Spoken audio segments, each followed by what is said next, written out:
Hi guys, a very good morning. Welcome to Africa and Beyond Television Network. And this morning, let us talk about the MPs of CCC who are refusing to leave the parliament or are refusing to resign from parliament. We understand that some brave MPs, including Advocate Fadzai Mahere, they've left parliament, and Advocate Fadzai Mahere actually mentioned that she cannot be part and parcel of whatever which is happening in the nation of Zimbabwe, particularly the capture of CCC by ZANU PF. So she left. But right here, Wopo Chingono is explaining the reason why some MPs have not left parliament, the reason why they are resisting resignation. So I'm going to explain.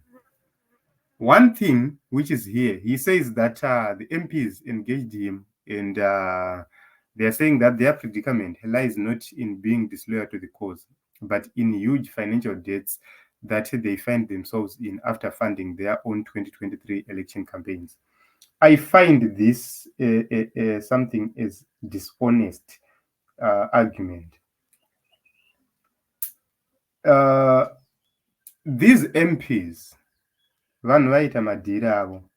were living, the majority of them, these are people who were living, doing their own things, and others, these are people who have been in the private sector, not in the public sector, which means they continued with their cause after the election in terms of their private businesses.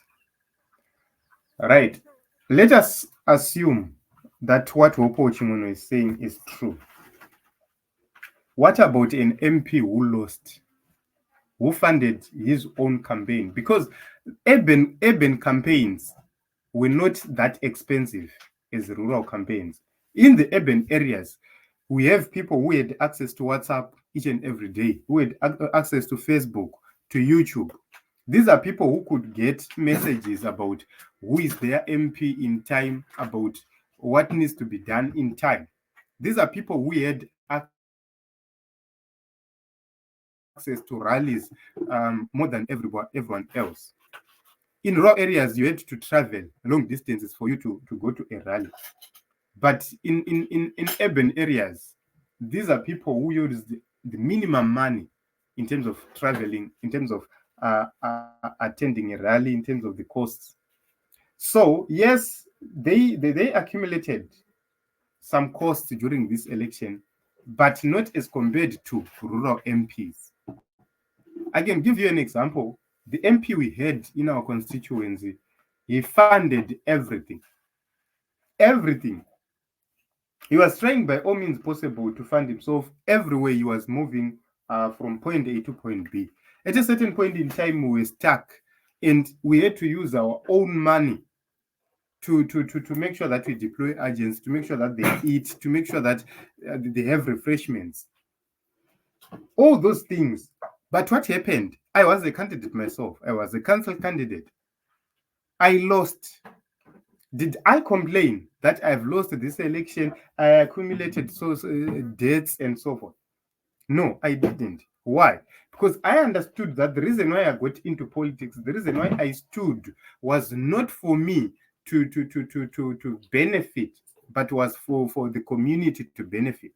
So when I lost, I said I did my part, and I never cared about what the debts which I accumulated or have.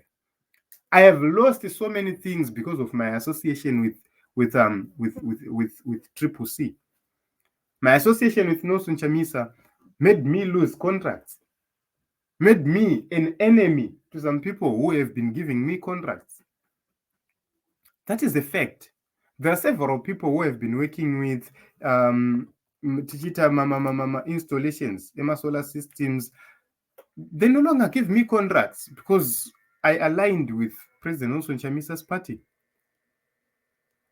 We were doing some designing, but we lost those contracts because of our alignment to President Nelson Chamisa. But did I ever complain? No. It's because I understand that in this struggle, we will face a lot. We lost a lot.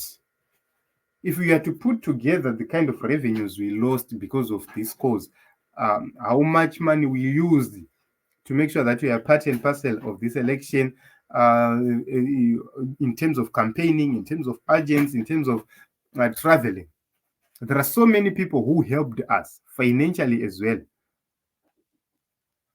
Are they complaining that we lost? No. They understood that, yes, we were in this election and it's either you win or it's either you lose. So, are they telling us that if they had lost those elections, they would have paid those debts? What is the difference? This is simply greediness. These people, in my own view, these are people who are greedy. I hope what you want to say is in this tweet that Nelson Chamisa made a decision without consultation. But is that true? That is not true. That is not true at all. I don't believe that a decision was reached without consultation. I don't believe so. For a very long time, these MPs were told, you have to make a decision. We have to leave. It's the MPs who forced to get into parliament. They got into parliament. It's the MPs, when others were chased, the first batch was chased, they never protested to leave parliament. When the second batch was also recalled, that is the point they would have said, okay, we have recalled our MPs, we are resigning all of us. Which means the people of Zimbabwe were going to understand the reason why these MPs withdrew. And we're simply going to vote for them. Because ZANU PF was still looking for an opportunity to actually portray Shavangu as somebody else, as a better person.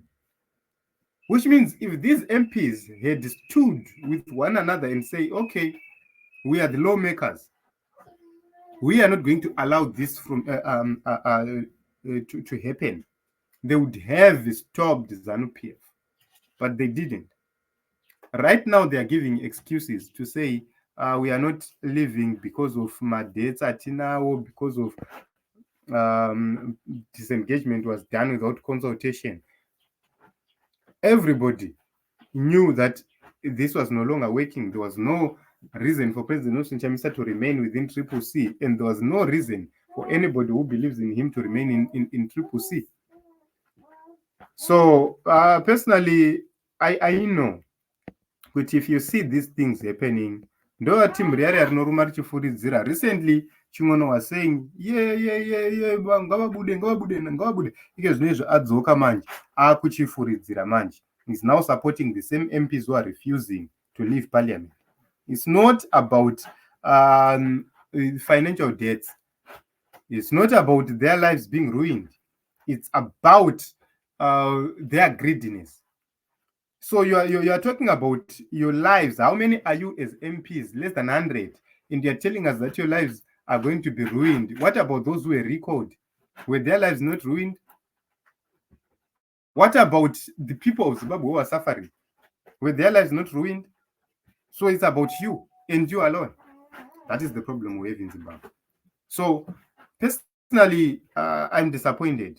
I'm disappointed that we have such kind of people who are greedy to an extent that they will never leave Parukudjigiwa, no matter how compromised that place is, they will continue to eat because they are in parliament to eat. They are not in parliament for your cause, they're in parliament for their own cause.